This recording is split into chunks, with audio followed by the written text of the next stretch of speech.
पाकिस्तान में रमज़ान का महीना शुरू होते ही जहां टीवी चैनल्स पर मजहबी प्रोग्रामों का ताना बाना बन जाता था, वहीं गुज़िश्ता दहाई के आगाज़ में रमज़ान ट्रांसमिशन का ट्रेंड शुरू हुआ और उसकी वजह बिलाशुबा आमर लियाकत हुसैन ही थे। ताहम इन रमज़ान ट्रांसमिशंस के दौरान ऐसे वाक़यात भी पेश आए जो बाद में सोशल मीडिया पर वायरल हो जाते थे।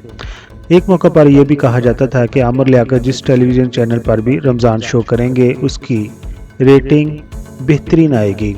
ताहम आमर लियाकत का मीडिया कैरियर उनकी रमज़ान ट्रांसमिशन के बायस ही मशहूर नहीं हुआ, बल्कि वो कई दफ़ा मतनाज़ा भी रहे, बल्कि कई और वजूहात ने उन्हें हमेशा शायद सुर्खियों में भी रखा। नाजरीन को याद होगा कि टीवी के एक प्रोग्राम में आमर लियाकत एक लड़के के मुंह में आम ठोसने की कोशिश करते हैं और बार बार कह रहे होते हैं, आम खाओगे आम।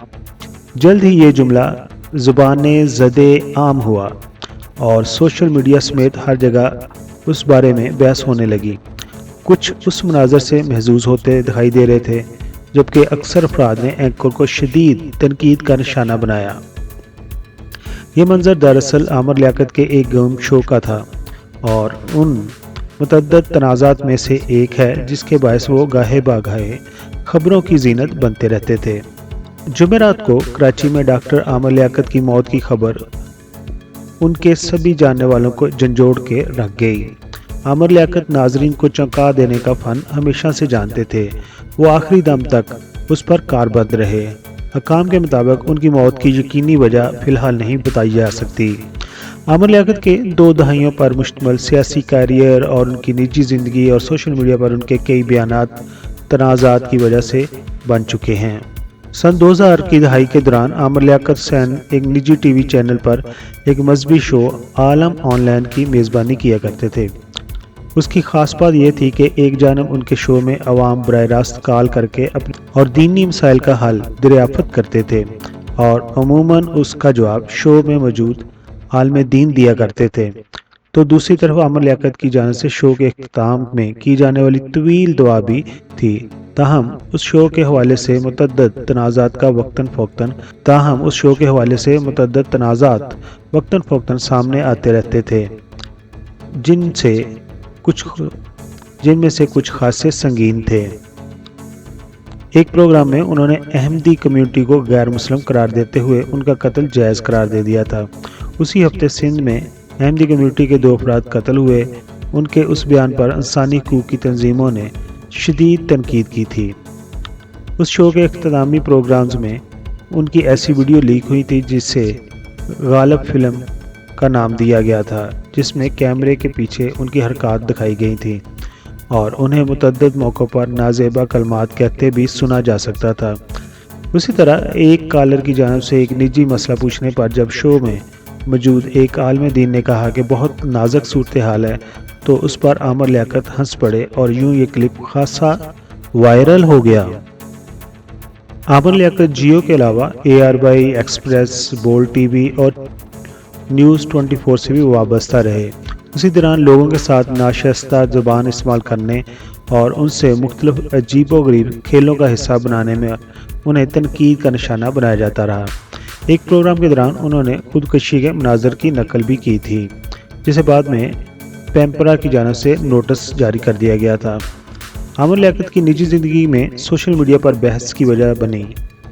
सन 2018 में उन्होंने तूबा आमर से शादी की और उसके बाद जब उन्हें एक मॉर्निंग शो पर बुलाया गया तो उन्होंने अपनी पहली बीवी को तनकीद का निशाना बनाया। उनसे जब सवाल किया गया कि उन्हें उनकी पहली बीवी ने दूसरी शादी की इजाज़त क्यों नहीं दी, हालांकि वो एक मजहबी खातून है, तो उन्होंने कहा कि दीन की तालीम हासिल करने और डिग्री के लिए दीन पढ़ने में फ़र्क होता है। अपनी पहली बीवी के बारे में मज़ीद कुछ इस तरह के अल्फाज इस्तेमाल करने पर भी उन्हें खासी तनकीद का निशाना बनाया गया था। इसी साल आमर लियाकत की दूसरी बीवी ने उनसे खला ले लिया था और एक पैगाम में बताया था कि मेरे करीबी दोस्त, अहबाब और ख़ानदान के लोग जानते थे कि मेरी आमर लियाकत से 14 महीने पहले अलहदगी चल रही थी और उसी दौरान हमारे रिश्ते में पड़ी दरारें ख़त्म नहीं हो सकीं और हमारे दरमियान मफाहमत का कोई इम्कान नहीं, लिहाजा मैंने कोर्ट से खला लेने का फ़ैसला किया। یہ خبر ابھی پرانی نہیں ہوئی تھی کہ عامر لیاقت کی جانب سے تیسری شادی کا اعلان کر دیا گیا۔ عامر لیاقت نے دانیہ شاہ سے شادی کر لی، جو کہ ایکچولی دانیہ ملک ہیں۔ ان کی شادی 2022 فروری میں ہوئی تھی۔ ان کی تیسری اہلیہ کی عمر 18 سال تھی۔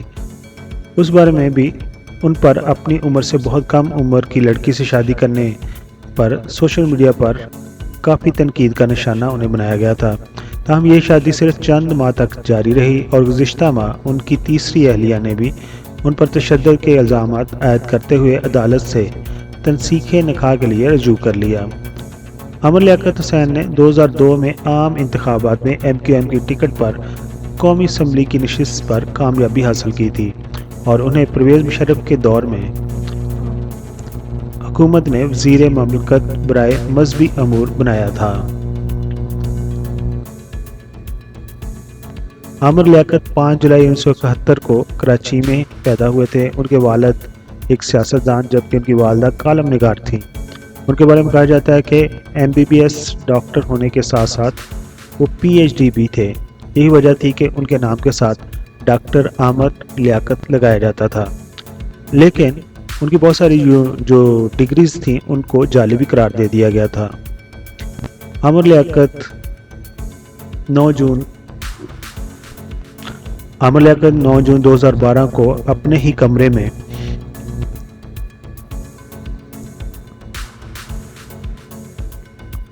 جنریٹر کے دھوئیں سے دم گھٹنے کی وجہ سے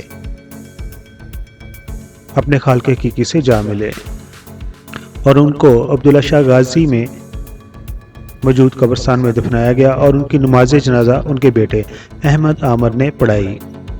دوستو، یہ تھے عامر لیاقت۔ آپ ان کے بارے میں کیا جانتے ہیں؟ کمنٹس باکس میں اپنے خیالات کا اظہار بھی کیجیے۔